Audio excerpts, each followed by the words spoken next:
亲爱的朋友们，欢迎来到微光夜读。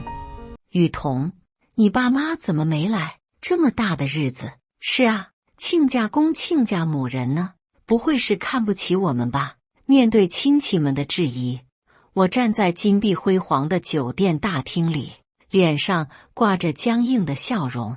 30桌宴席，300多号人，热闹得像过年。可我的父母却连邀请都没收到。妈身体不太好，就不来添乱了。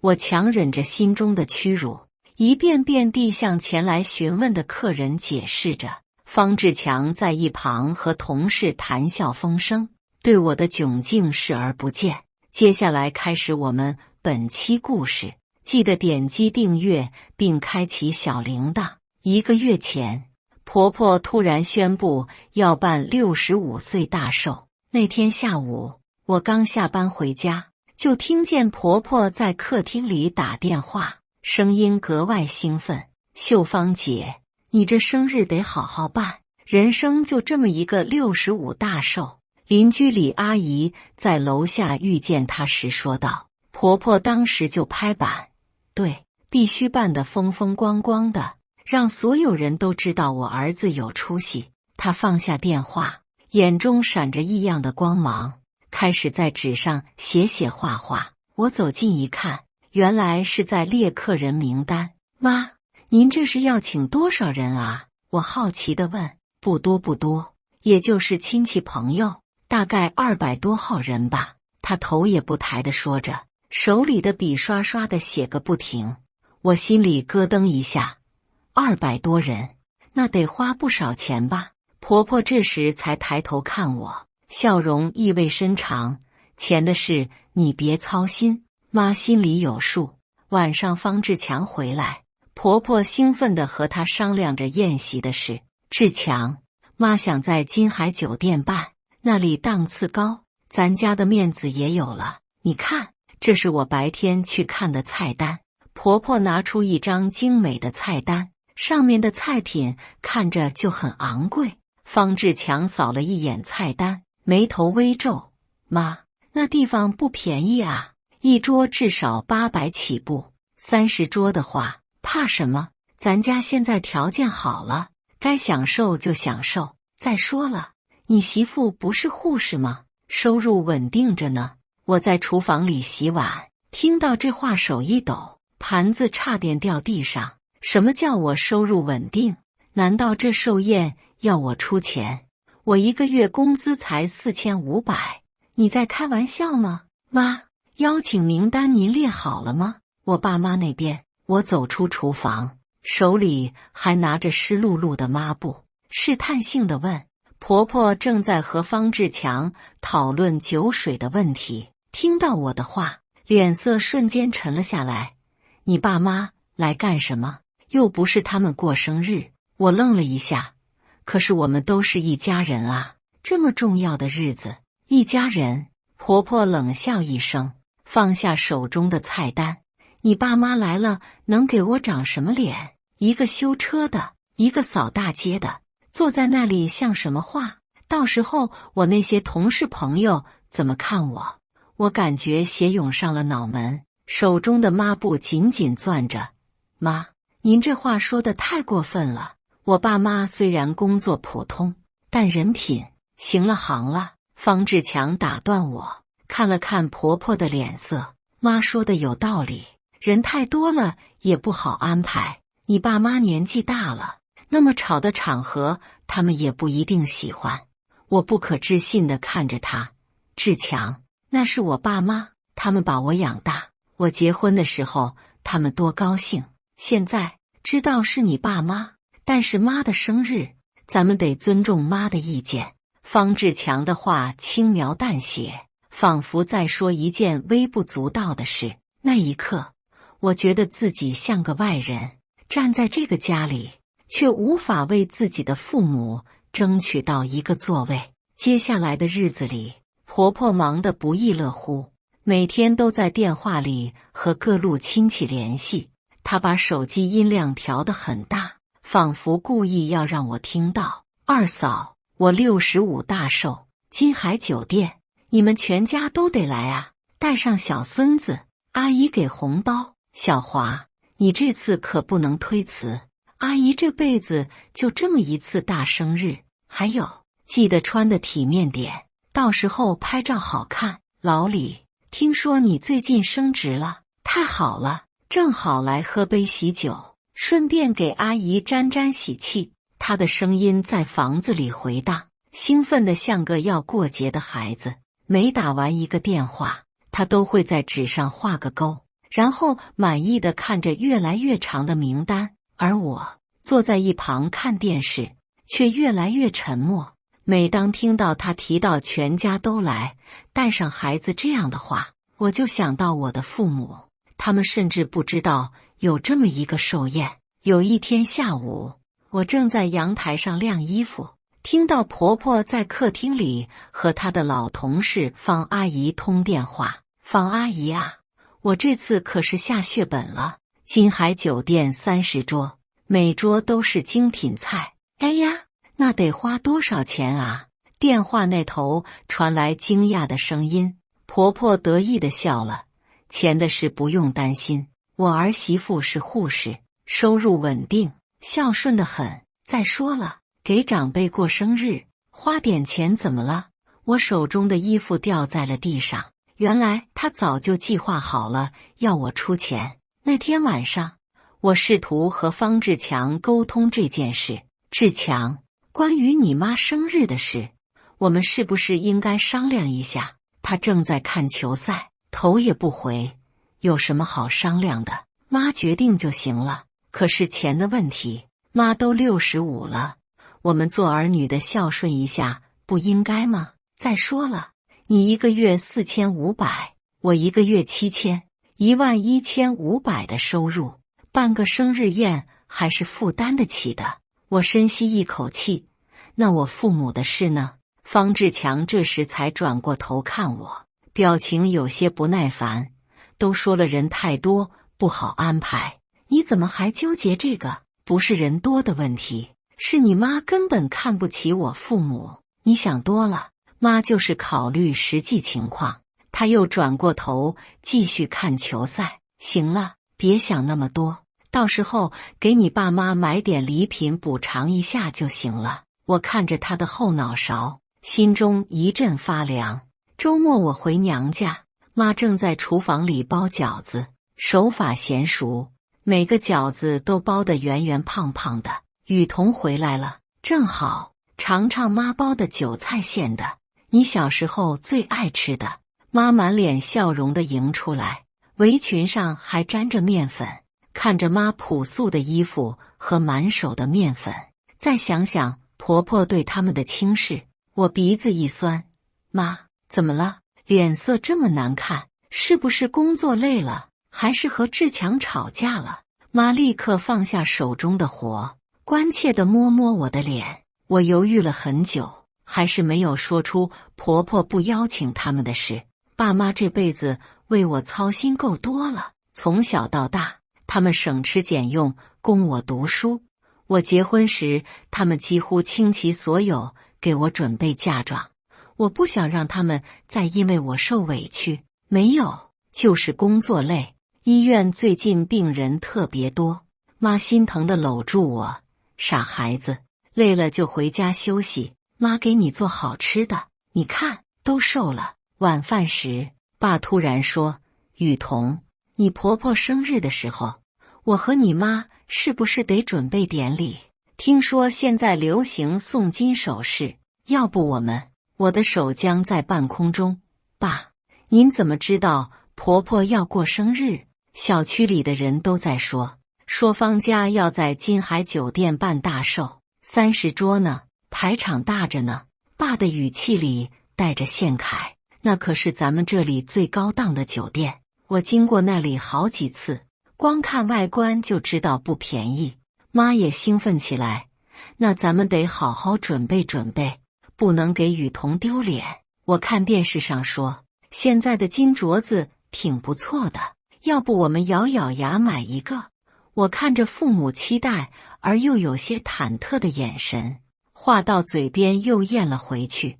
他们穿着洗得发白的衣服，坐在简陋的房间里，为了给一个可能根本不欢迎他们的人买礼物而发愁。寿宴前1周，婆婆开始置办新衣服。雨桐，你陪我去商场，我得买件像样的。这次来的人多，我可不能让人笑话。她难得对我这么客气，甚至主动提出要我陪她去。在商场里，她挑选了很久，最终看中了一件1200元的紫色旗袍。这个颜色怎么样？紫色显贵气，穿上去是不是特别有气质？她在镜子前转来转去，满意的看着自己的倒影。挺好的，我心不在焉的回答着，心里想着账单的事。那就这套了。对了，你那天也打扮得漂亮点，毕竟是儿媳妇，代表我们家的形象。他边说边让销售员包装衣服，最好买套新的，别穿那些旧衣服，让人看不起。我点点头，正想着要不要也给自己买件新衣服时，他又看上了一套金首饰。这套怎么样？金项链配金耳环，正好搭配这件旗袍。他拿起首饰在脖子上比划着。销售员笑容满面的介绍，这套是我们的热卖款，纯金的，一共600元，特别适合您这个年纪的女士佩戴。结账时，婆婆自然地看向我，刷你的卡吧，我现在手头紧，等过了生日再还你。我愣了一下，妈，这怎么连给婆婆买身衣服都舍不得？她的脸色立刻沉了下来，声音也提高了8度。我儿子娶你回来是来享福的，不是来受罪的。旁边的销售员和其他客人都在看着我们，我感觉脸上发烧，只好掏出银行卡，1800元，刷卡成功。看着余额减少，我心里涌起一阵苦涩。回家的路上，婆婆心情很好，一路上都在夸赞自己的眼光。雨桐啊，你也别怪妈严格，妈这是为了你好。你想想，你爸妈要是来了，坐在那些当领导的、做生意的旁边，多尴尬啊！他们说话的方式、穿着打扮和那些人能一样吗？我忍着心中的不快，妈，我爸妈他们虽然工作普通，但为人很好，而且很有礼貌。礼貌有什么用？关键是身份地位啊！他打断我，你看你爸，一身油污的工作服，指甲缝里永远是黑的。你妈呢？虽然人不错，但说话那个口音，一听就是乡下的。你让我怎么向我那些老同事介绍？我咬着牙，努力控制自己的情绪。可他们也是为人父母，应该受到基本的尊重。他们也是为人父母，应该理解的。再说了，等以后有机会，妈再单独请他们吃顿饭就是了。他的语气轻松，仿佛在承诺一件很容易做到的事。我知道，这个以后永远不会来。那天晚上，我躺在床上辗转反侧，方志强早就睡着了，呼吸声很均匀。我拿起手机，想给妈打个电话，却又不知道该说什么。最终，我只是发了条短信：妈，我想你了。很快，妈回了信息：妈也想你，要是累了就回家休息，妈给你炖汤。看着这条朴实的信息，我眼泪差点掉下来。寿宴当天，我起了个大早，天还没亮就醒了，穿上新买的连衣裙，化了淡妆，照镜子时却发现自己的眼中没有一丝笑意，整个人看起来很憔悴。方志强打着领带，心情不错，今天妈肯定高兴坏了。你看，这么多人给面子，我刚才数了数，确认能来的有280多人。这排场在咱们这一代可是头一回。志强，我想再和你说说我爸妈的事。想什么？别在这节骨眼上添乱了。他拉了拉领带，对着镜子整理发型。赶紧的，别迟到了，一会儿还得去接妈。到了金海酒店，我震惊了。大厅里张灯结彩，红色的绸缎从天花板垂下来，上面写着祝方秀芳女士65大寿的金字。30张大圆桌整齐排列，每桌都铺着雪白的台布，插着鲜花，餐具摆放得整整齐齐，菜单放在每桌的中央，光看菜名就知道很昂贵。鲍鱼捞饭、清蒸石斑鱼、白切走地鸡、蒜蓉蒸扇贝，这得花多少钱？我小声问站在旁边的服务员：“夫人，您这个标准是每桌888元，30桌就是26640元，加上酒水和服务费，总计差不多28000元。”服务员礼貌地回答。我倒吸了一口凉气，28000元，别管钱的事，今天就是让妈开心。方志强说得轻松，仿佛28000元对他来说不过是个数字。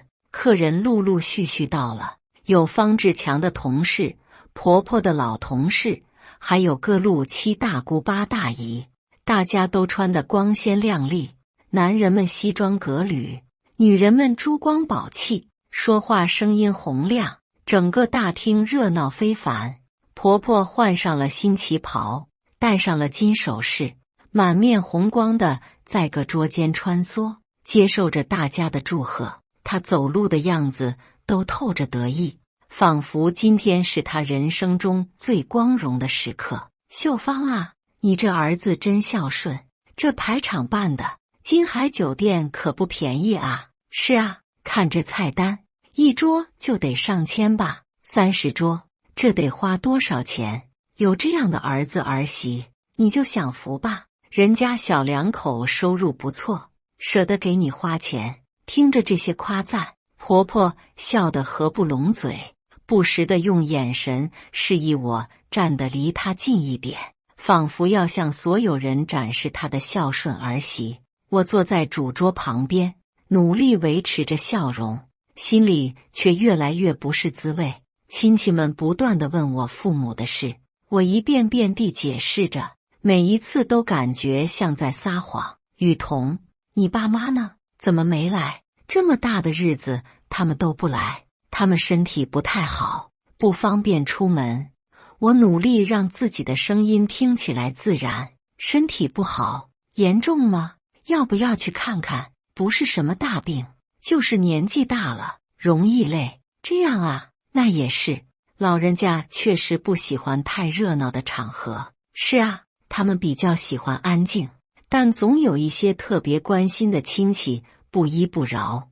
这么大的日子都不来，太不给面子了吧？是啊，这样显得多不重视啊，好歹也是亲家关系，会不会是看不起咱们啊？觉得咱们太张扬了？面对这些质疑，我感觉无数双眼睛在看着我，仿佛我就是那个不孝的儿媳妇，连父母都请不来给婆婆祝寿。方志强在另一桌和同事喝酒聊天，不时传来爽朗的笑声，对我的窘境完全视而不见。宴席进行到一半，我终于忍不住去了洗手间，对着镜子，我看到一张苍白的脸，眼圈微红，口红都被我咬掉了。手机响了，是妈打来的。雨桐，寿宴开始了吗？热闹吗？你婆婆高兴吗？妈的声音里满是关切。挺热闹的，很多人。我强撑着声音，努力让自己听起来正常。那就好，你代我们向你婆婆问好，说我们祝她身体健康，长命百岁。还有，如果需要帮忙的话，你一定要开口，别硬撑着。挂了电话，我差点哭出来。妈到现在还不知道，她和爸根本就没被邀请。晚上9点半，宴席终于散了。酒店经理拿着账单走向我们这桌，脸上带着职业化的微笑。请问哪位结账？总共28000元。我下意识地看向婆婆，却发现她的座位空了。妈呢？我问方志强，他说累了，先回去了。方志强头也不抬地玩着手机。那谁结账？方志强抬起头，理所当然地看着我。你不是有工资卡吗？我愣住了。为什么是我？这是你妈的寿宴，你是儿媳妇，给婆婆过生日不应该吗？他的语气轻松得像在说今天天气不错。酒店经理在一旁尴尬地等着，其他服务员开始收拾残局。空荡荡的大厅里只剩下我们几个人。我环顾四周，那些刚才觥筹交错称赞婆婆福气好的亲戚们早就散得一干二净。28000，我的声音有些发抖。你知道这是我几个月的工资吗？那又怎样？我妈养我这么多年，你出点钱怎么了？我突然明白了什么。为什么婆婆坚持不邀请我父母？为什么今天她对我格外热情？为什么方志强一直在旁边默不作声？这一切都是计划好的。我掏出手机，手指颤抖着点开银行卡，余额显示29300元。这是我攒了2年的积蓄，原本打算给爸妈换个大点的房子。雨桐，快点吧，人家酒店要下班了。方志强催促道。我看着眼前这个男人，这个我以为会保护我、理解我的丈夫，他此刻的表情是那样的理所当然，仿佛我就应该为他家的一切买单。酒店经理清了清嗓子：女士，我们还有其他客人要接待。我的手指停在密码输入页面，脑海中闪过无数个画面，爸妈期待的眼神，婆婆炫耀的笑容，方志强漠然的态度。然而，当我准备输入密码的那一刻，我看到了酒店墙上的监控摄像头，里面倒映出的那个女人，脸色苍白，眼神绝望，像极了一个被人算计的傻子。我猛地收回手机，直视着方志强的眼睛。这一瞬间，我想起了婆婆今天最后说的那句话：雨桐啊，以后你就是我们家的大功臣了。凭什么？凭什么？她皱眉，似乎没想到我会拒绝。凭什么我要为你妈的寿宴买单？凭什么我的父母不配坐在这里？凭什么我要被当成提款机？我的声音越来越大，引来了酒店工作人员的侧目。几个正在收拾其他桌子的服务员都停下手中的活，偷偷朝我们这边看。雨桐，你疯了吗？这里这么多人。方志强的脸色有些难看，四下张望着，生怕别人听到。我没疯，我只是想明白了。我站起身来，声音在空旷的大厅里回响。我明白了，为什么你妈不让我爸妈来，因为她要的就是这个效果，让所有人都知道这是我一个人出钱办的寿宴，这样她既得了面子，又不用花钱，还能在所有人面前炫耀她有个孝顺的儿媳妇。方志强的脸色变了，他看了看周围，压低声音说：你胡说什么？妈不是那种人。我胡说？那你告诉我，你妈今天为什么突然消失了？为什么她从一开始就没准备过要自己掏钱？为什么她要在所有人面前夸你们夫妻孝顺？我的声音颤抖着，积压已久的愤怒终于爆发了。酒店经理看我们吵起来，连忙过来劝解：两位，有什么事可以回家再说，这账单是吧？我转向他，努力让自己冷静下来。请问这桌席是谁订的？是一位方女士订的。方秀芳女士。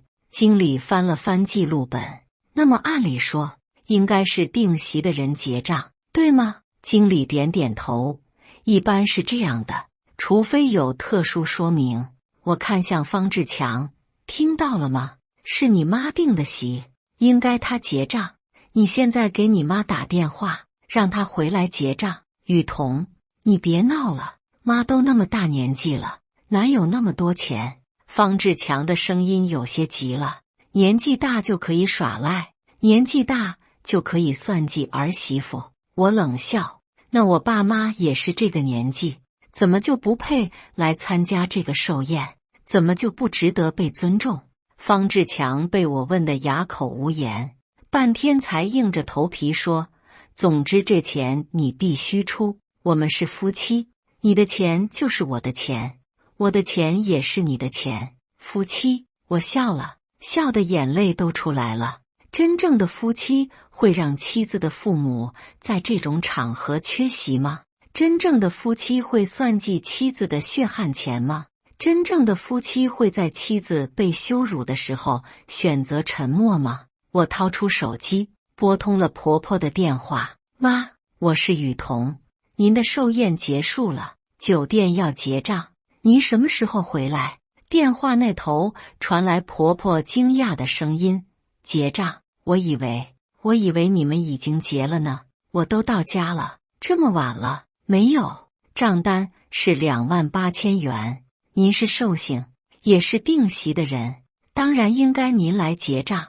我的语气很平静，但手却在微微发抖。雨桐，你这是什么意思？我一个老人家哪有那么多钱？而且我今天已经很累了。那您当初为什么要订这么贵的酒店？为什么不提前和我们商量？为什么要让我在所有人面前承受这种尴尬？电话那头沉默了片刻，然后传来方志强爸爸的声音：雨桐，你这孩子怎么这样说话？给长辈过生日是应该的，你一个做儿媳妇的不出钱，谁出钱？我直接挂了电话。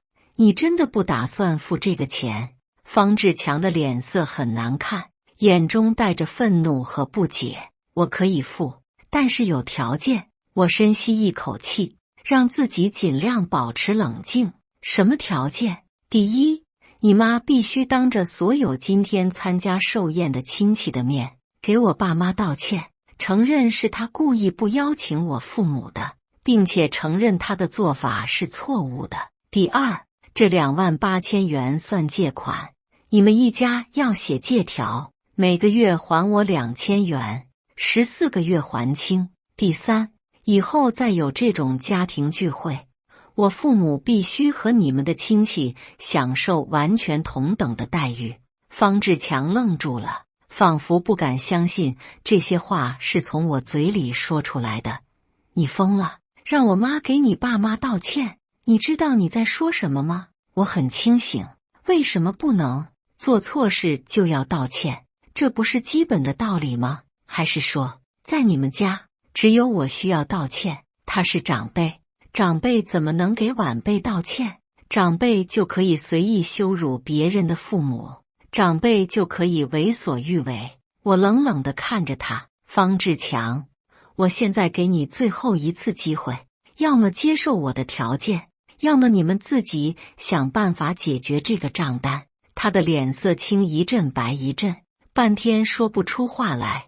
我能看出他内心的挣扎，一边是从小惯坏他的母亲，一边是即将离他而去的妻子。酒店经理看情况不对，小声说：如果真的有困难，我们可以先记账，但需要抵押物或者担保人。不用，我斩钉截铁地说，我这就回我妈家了。至于这个账单，你们找定席的人解决。他叫方秀芳，就住在幸福小区15号楼3单元502。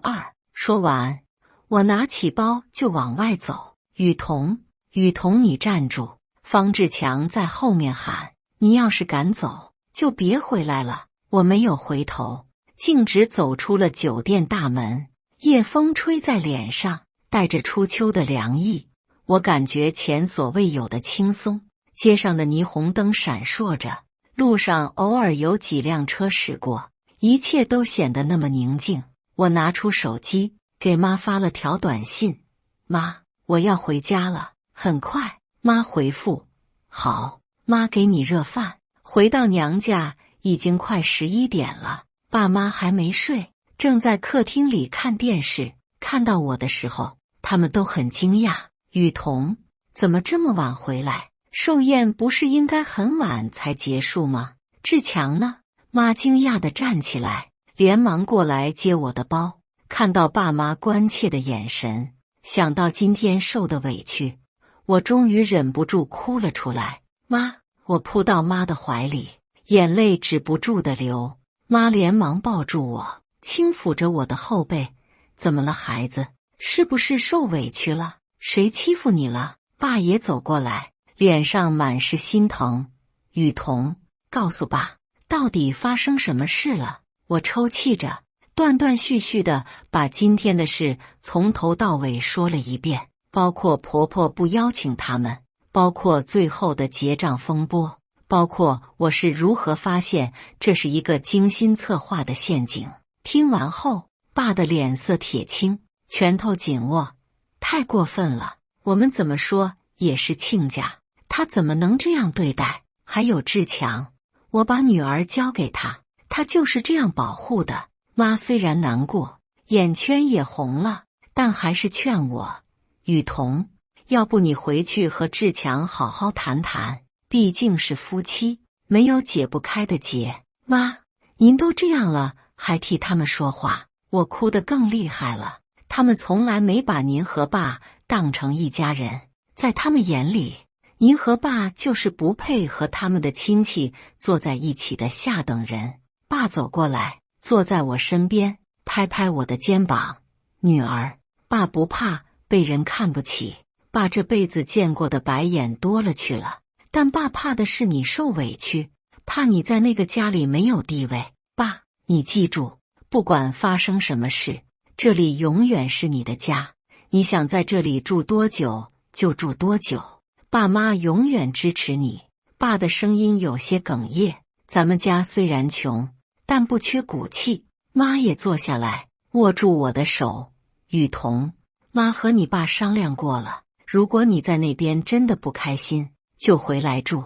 妈去找份工作，咱们一家三口好好过日子。听到这些话，我哭得更厉害了。这就是我的父母，即使被人瞧不起，被人排挤，还是无条件的支持我，保护我。那一夜，我睡在小时候的房间里，周围都是熟悉的东西，书桌上还放着我高中时的照片，墙上贴着我小时候画的画，床头柜上是妈给我买的小台灯。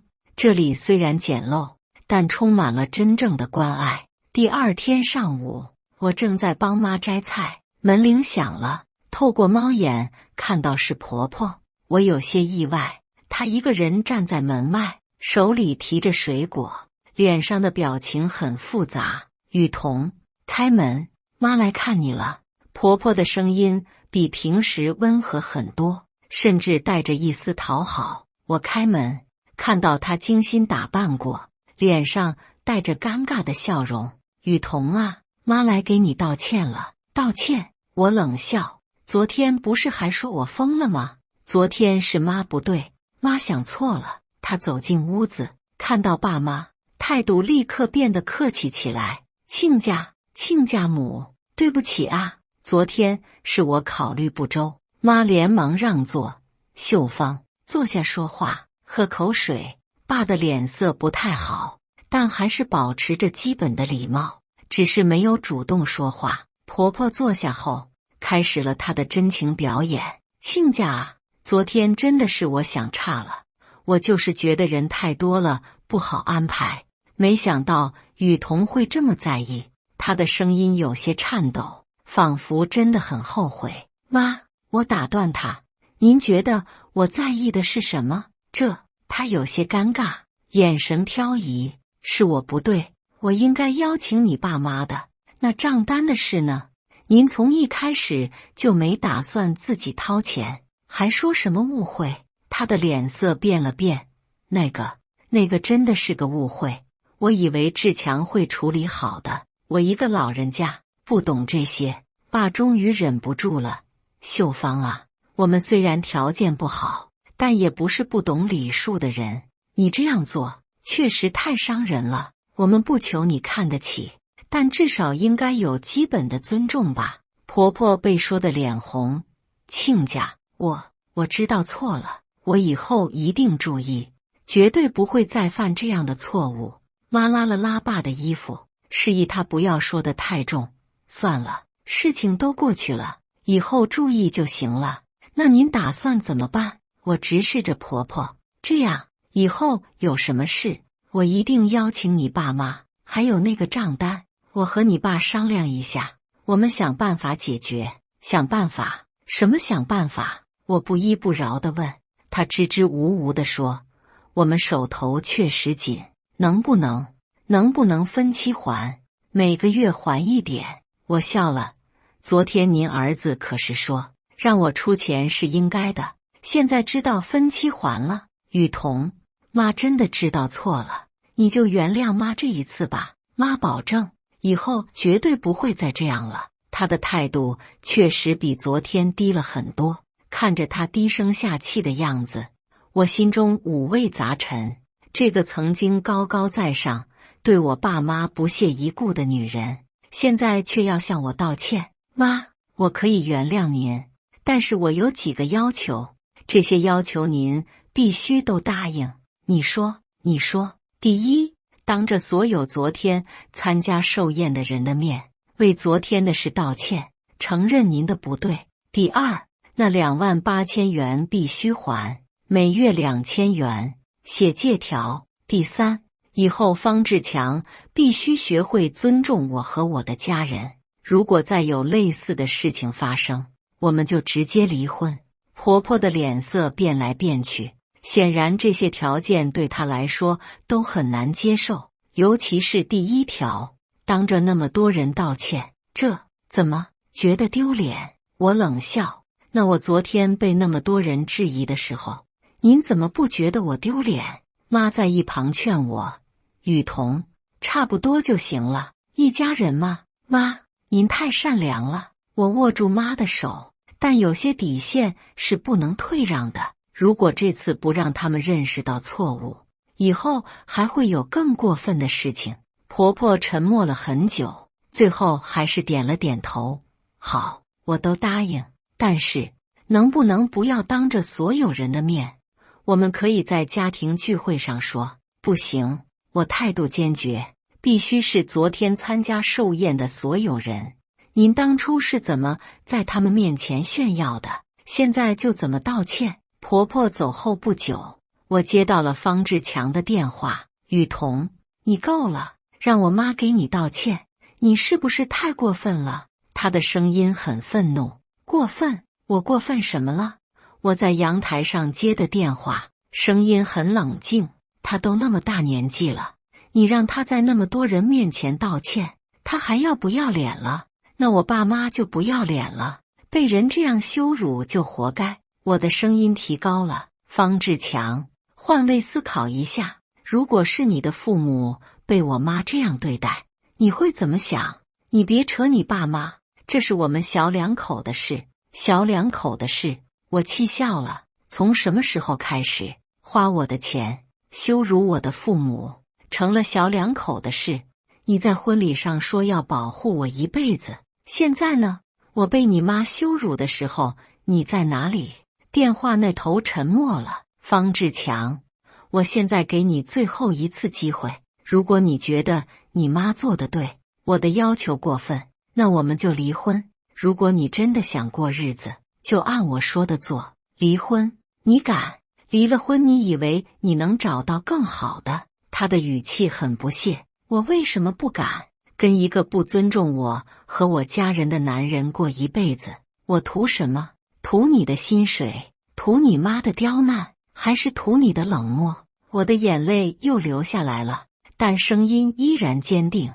又是一阵长久的沉默。我需要时间考虑。他的语气软了下来。可以，我给你3天时间，3天后我要看到你的态度。如果你还是选择站在你妈那边，那我们就没什么好说的了。挂了电话，我靠在阳台的栏杆上，看着远处的夕阳。爸走了过来，递给我一杯热茶。女儿，不管他们怎么选择，爸都支持你。爸，我是不是太狠了？不狠，爸坚定地说。有些人就是欺软怕硬，你不强硬一点，他们永远不会尊重你。3天后，方志强来到我家，他看起来憔悴了很多，眼中带着疲惫，胡子也没刮干净。雨桐，我想过了。他在客厅里坐下，声音有些沙哑。想过什么？我坐在对面，保持着距离。你说的对，我妈这次确实做的不对，我也不应该那样对你。他抬起头看我，眼中有愧疚。这3天我一直在想，我是什么时候变成这样的？小时候，我妈总是跟我说，娶了媳妇忘了娘。我一直很害怕成为那样的人，但我忘了，保护妻子也是丈夫的责任。看他认错的态度还算诚恳，我心中的怒火消了一些。那你打算怎么做？道歉的事，我已经和我妈商量过了，虽然她很不情愿，但是她答应了。钱的事，我们会想办法还，每个月2000，绝不拖欠。以后我会注意的，会保护好你和你的家人。注意什么？我继续问，想听他说的更具体一些。注意尊重你，尊重你的家人。不管我妈说什么，我都不会再让你受委屈。他的声音很真诚。雨桐，给我一个机会，让我证明我可以成为一个好丈夫。我看着他，这个我曾经深爱的男人，3年的婚姻，我们有过甜蜜，也有过争吵，但这次的事情让我看清了很多东西。方志强，我不是在故意刁难你们，我只是想要最基本的尊重。如果连这个都做不到，我们还怎么继续下去？我知道。他点点头。我已经跟我妈说清楚了，以后她再敢对你和你父母不敬，我绝不会坐视不管。那好，我们再试试。但是如果还有下次，不会有下次了。他看着我，眼神很认真。雨桐，对不起，让你受委屈了。后来的事情发展确实如她所说。婆婆在1个月后的家族聚会上，当着所有昨天参加寿宴的亲戚的面，向我和我的父母道了歉。虽然她的表情有些不自然，声音也不大，但至少她做了。我要为上次寿宴的事向大家道歉，特别是向雨桐和她的父母道歉。我当时考虑不周，没有邀请亲家，这是我的错。希望大家以后不要误会雨桐，是我这个做婆婆的不对。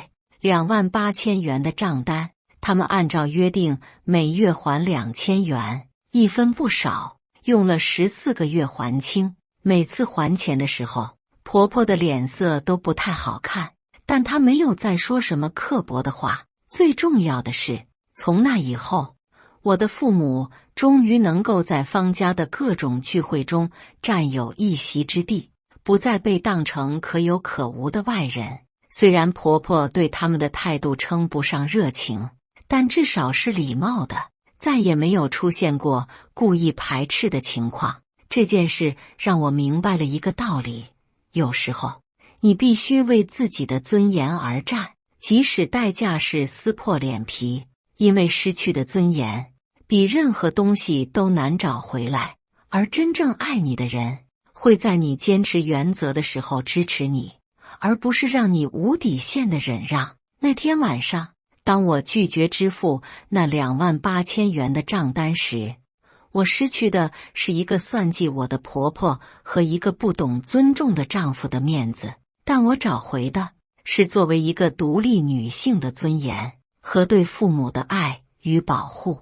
有些钱真的不能花，有些委屈真的不能受，有些底线一旦突破就很难重建。现在每当我们一家人聚在一起的时候，看到爸妈能够平等地坐在餐桌旁，不用再担心被人瞧不起，我就觉得那天晚上的坚持是值得的。尊严永远比金钱更宝贵。感谢大家的观看。本期故事精彩吗？欢迎大家在下方评论区吐槽。如果你喜欢这类故事，记得点击订阅微光夜读，并分享给更多的人。这会对我帮助很大。再次感谢大家的观看。